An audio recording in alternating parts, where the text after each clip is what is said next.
Syederalon Komisi 5 DPR Republik Indonesia Ruslan M. Daud bersama anggota DPR Kabiren memberikan santunan kepada 500 anak yatim dalam rangkaian Halal Bihalal Idul Adha 1446 Hijriah. Kegiatan tersebut digelar di kediaman Ruslan M. Daud di Meligorresiden Desa Codgapo, Kecamatan Kota Juang Biren pada Minggu 8 Juni 2025. Ruslan M. Daud didampingi Wakil Ketua DPR Kabiren, Surya Dharma, serta sejumlah anggota Dewan lainnya, termasuk perwakilan DPC Partai Kebangkitan Bangsa atau PKB Biren.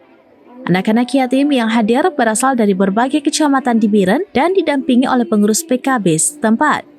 Selain menerima santunan, anak-anak yatim dan tamu undangan juga menikmati hidangan yang disediakan panitia.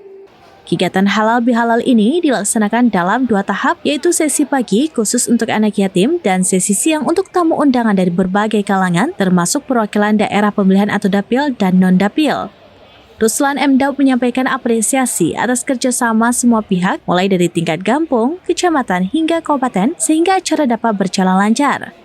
Kegiatan ini merupakan bentuk kepedulian sosial sekaligus mempererat silaturahmi di momen Idul Adha. Dengan kasih sayang, yaitu anak yatim yang seyogianya kita adalah saling membagi. Maka sekali lagi sangat bangga, terharu kepada teman-teman yang telah mensukseskan acara ini. Nah, tahap yang kedua adalah ini akan kita lanjutkan dengan semua adalah para undangan, para tamu kita yang notabene ada di Kabupaten Biren.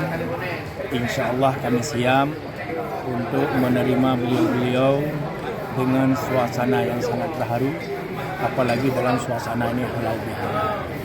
Jadi saling membagi ini dalam arti kata adalah termasuk saling membagi dalam informasi.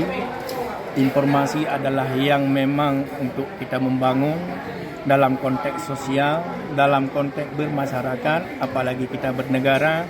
Jadi semua. Dari Biren, Yusmadin Idris, serampinews.com. Download Tribun X sekarang, menghadirkan lokal menjadi Indonesia.